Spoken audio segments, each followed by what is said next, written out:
Welcome to another trip down the Bourbon Road with your hosts, Jim and Mike. So grab a glass of your favorite bourbon and kick back. We would like to thank our friends at Premium Bar Products for sponsoring this episode.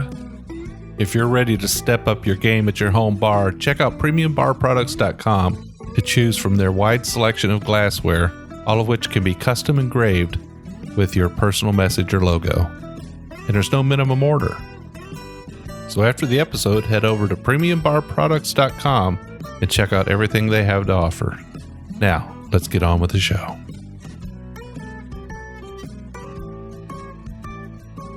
Hello, everybody. I'm Jim Shannon. I'm Mike Hyatt. And this is the Bourbon Road. And today, Mike, it's another Craft Distillery Monday. Yeah. We get to kick back at Jeff the Ben farm. We've both been working the farm today. Well, you worked farm. I look like I'm working a farm. Well, but you look like Junior Samples. You got your big old... I wonder how many people remember who Junior Samples is. I don't know who Junior Samples. Who's that? Didn't you ever watch Hee Haw? Yeah. I know who you're talking about now. But he always wore those big overalls, like the big coveralls like that. Yeah, most people wouldn't wear these. These are Carhartt blue jean ones, but these things about worn out. Yeah. Well, you were buying equipment for the farm today, and I was actually out there just working on it a little bit. So, well, I went and bought some equipment before that. The Silver Dollar in downtown Louisville just opened back up, right? So me and Vivian went by for brunch and had one of my famous bourbon mimosas. I had to make it myself.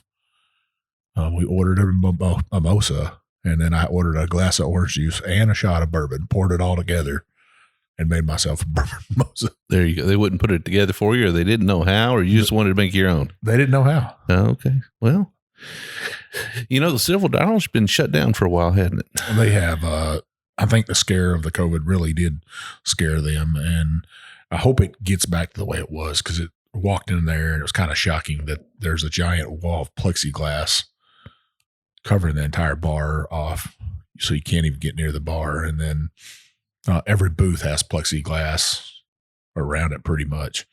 It was kind of shocking a little bit. Yeah. Well, let's hope this passes by pretty quick and we can get back to the old Silver Dollar. Well, if you haven't been to the Silver Dollar, people, go pay them a visit, help them out, help them get through this time right here. Great place to get a little bit of brunch, grab a drink, grab some bourbon, listen to some good honky tonk music. And that's what they say. They're kind of a California honky tonk. Yeah. So they got a great menu there, great food, and my goodness, have they got a lot of bourbons to choose from. They do. I'd say they have a wall of probably 300 or 400 bourbons. Yeah. And then they got a lot of dusty bourbons too. Yeah, they do. A little bit here and there. Yeah. You got to ask for those. Right. Well, anyway, Mike, so this is Craft Distillery Monday, and we do have a craft distillery on today. We do. Somebody we've had before, though. 3 Chord out of Chelsea, Michigan. Guitarist. Neil Giraldo. So he's a musician, and, 3 Chord kind of leans on that fact that, 3 chords in the truth? That's all you got to have. Yeah. So it's anyway, so tell me a little bit about this whiskey. So we've had their 15-year on before. We have. Now, this is a blended bourbon whiskey. It's 80 proof. Actually, I think it's 81 proof. Okay. Yeah. It's 81 proof. And when you say blended bourbon whiskey, that's actually on the label. It says blended bourbon whiskey. Yeah, they're very upfront about it. It comes from Indiana, Kentucky, and Tennessee. Yes, people, you can get bourbon in Indiana and in Tennessee. Yeah. Plus Kentucky. So it's a tri-state blend, tri-blend. That's a tri-blend. I'm going to trademark that right now. That's the bourbon tri-blend. Yeah, but this is their standard release, $40 MSRP. I would compare this to a Basil Hayden price range if you're looking to step out there and try something different.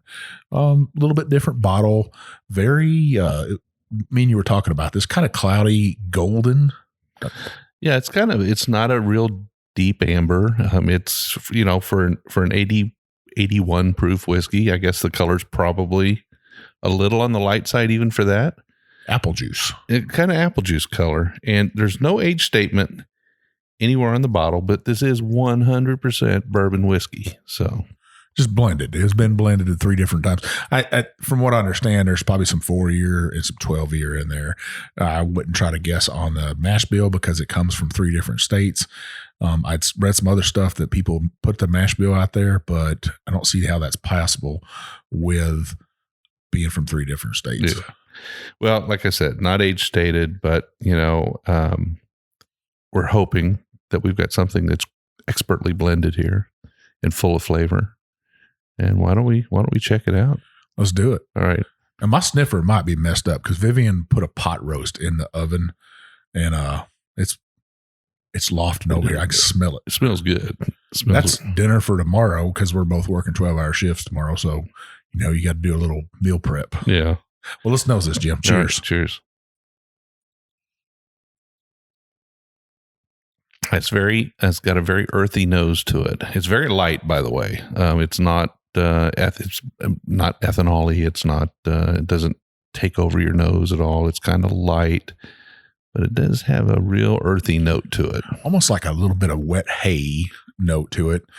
Not that that's a bad thing. It's just, that's a sensory memory that me and you have of either baling hay or hauling hay, or, if you ever put hay that is a little bit green into a barn, you'd get that smell if you walked into the barn. Yeah. So, I think that I would have to agree with you there. I had to deal with a little bit of wet hay in the spring this year. So that's a memory that I've got pretty recent in my brain. But yeah, definitely an earthy note related to kind of wet hay. It's got kind of like I'm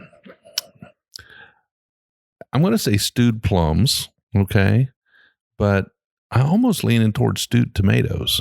Stewed tomatoes. Yeah. So got a little bit of like a stewed fruit. And I guess tomatoes are a fruit. At least I've heard that, right? I'm thinking like a fermented fruit, cherries and plums.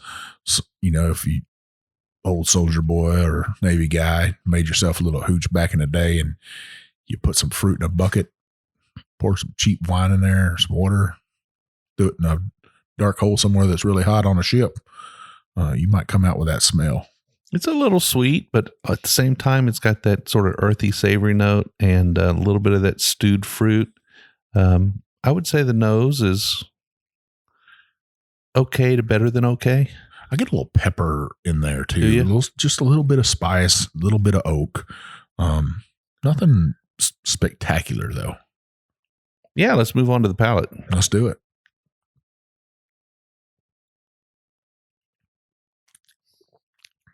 I get that sweetness right up. As soon as it hits the tongue, it impacts you with that sweetness up front. I'm sure glad it don't taste like wet hay. No, it doesn't taste like wet hay. But that stewed fruit is still there. Mm-hmm. Almost honey-like. If you drink a honey tea or something, that's there. That honey, very light and crisp. Yeah. I think that's a lot to do with the proof as well. Have you ever had a ring spiced apples? Yes. Getting a little bit of that on here. As it rolls back, I got a little bit of spice, not a whole lot. I'm getting a little bit of pepper on the back end. Not a lot of oak influence on this. Just a touch, just a little bit. I'm going to say that these whiskeys haven't spent a great deal of time in the barrel. I don't want to guess at the age because you're blending 3 together. It could be anything, right? Well, and they're proofing it down so low that it's hard to guess when you wash some of that away, I think. When I revisit the nose, I still get the same thing. It's not like the nose hasn't changed for me at all. I'm still getting that earthy hay note. I'm still getting those stewed fruits. I mean, I might even lean closer to tomatoes and plums. Really? Yeah, for me, which is interesting. I don't think I've ever gotten that note before. So this is unique. I'll start out by saying it's unique. But for me, the nose is, like I said, is kind of good to a little bit better than good. The palate's a little better than that, I think. Yeah, we just reviewed Jim Beam, and I think this is actually because Jim Beam's around that same proof, right? 80 proof and 81. Just a little bit smoother than Jim Beam. A little bit more complexity there. no nuttiness on this one at all. You get that sweet fruit flavor, nice and crisp. Like I said, like a spiced apple a little bit. Very beautiful for a young, I don't even know if that's young or not, but for a lighter whiskey. For a whiskey with light oak notes. Yeah. Yeah, so there's not much on the back end. There's a little bit of pepper that gets you out in the back, but it really does. There's not much of a finish here. It's not lasting a great long time. Getting just the smallest of Kentucky hugs there. Yeah, it's not burning. No. It's, like I said, it's very pleasant. This would be a good sipper spring, summer, even into the fall, I think, Jim, and probably might even stand up in a cocktail. That little bit of spice where it's not going to overpower your cocktail.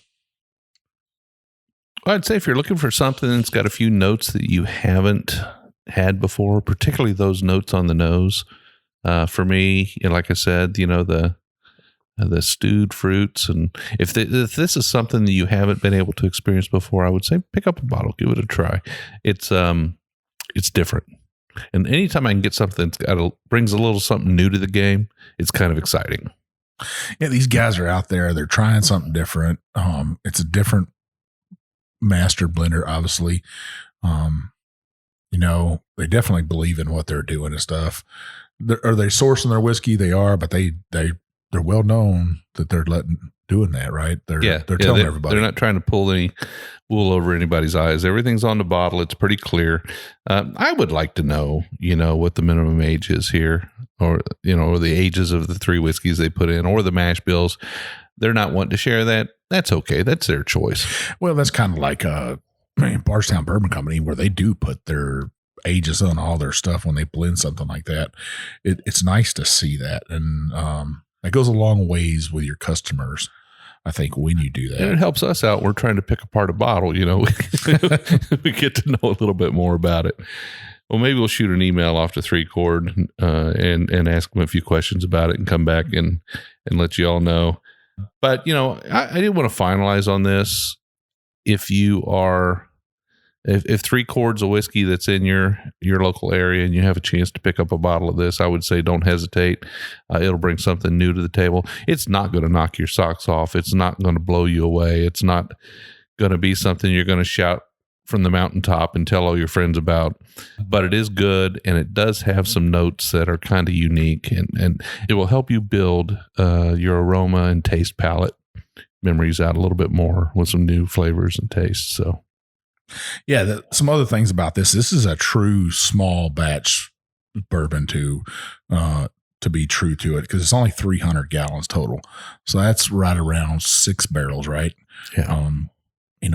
That's small batch. Sure. It's every bit a small batch. Sure. That's about, what is that? About 1,200 bottles or more, maybe 12 to 1,500 bottles. Yeah. Yeah. That's a small batch. And this is actually, we're drinking from batch number 7, 0007. I think it's overall, Jim, good little bourbon to pick up for a craft distillery. Like you said, light to no finish at all, right? Just a little bit of Kentucky hug, that light summer sipper, light spring sipper that you might want to use. Go out there and support those craft distilleries, though, or these craft guys that are blending their own stuff.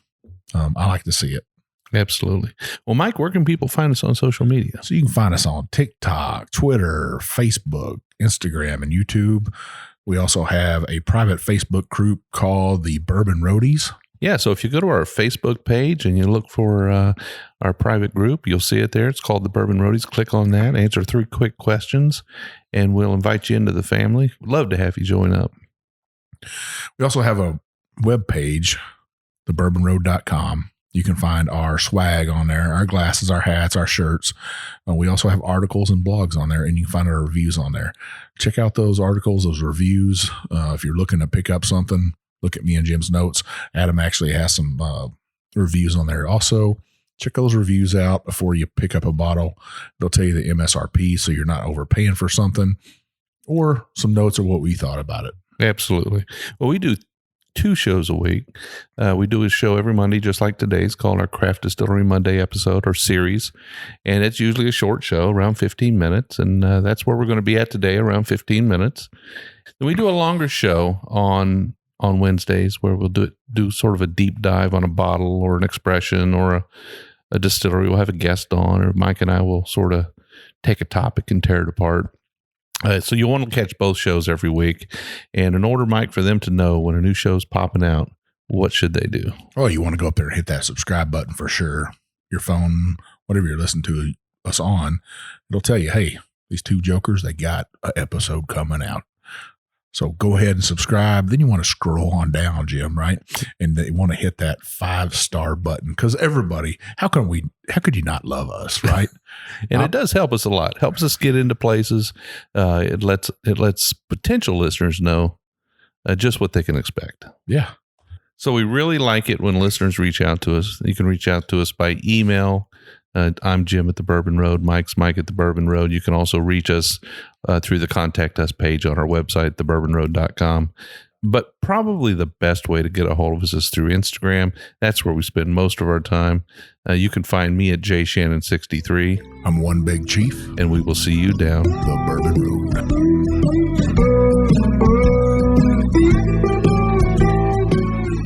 So you can't drink whiskey without glassware. And Mike and I are extremely pleased to have a sponsor like Premium Bar Products.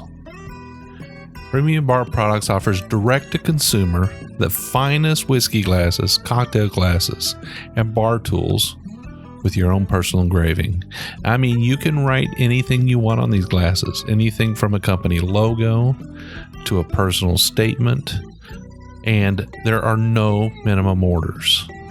Their direct-consumer platform offers you the opportunity to purchase small quantities of your favorite glass shapes that enhance the pleasure of enjoyment and drinking of whiskey and make it all very positive. They offer the absolute finest trending and handmade glasses, as well as a comprehensive range of styles, and all of their items have been designed with purpose, practicality, and longevity in mind. So if you're a bourbon or whiskey group and you need custom logos, you need to reach out to Premium Bar Products. If you're an individual, you just want a few for your bar, to impress your friends, to give out as gifts, you need to call Premium Bar Products. They need to be your one and only source for custom glassware. I can tell you right now, the Bourbon Road, that's who we use. Janie and Carson and the team there at Premium Bar Products will take care of you. They'll treat you like family, and they'll take care of you with every order.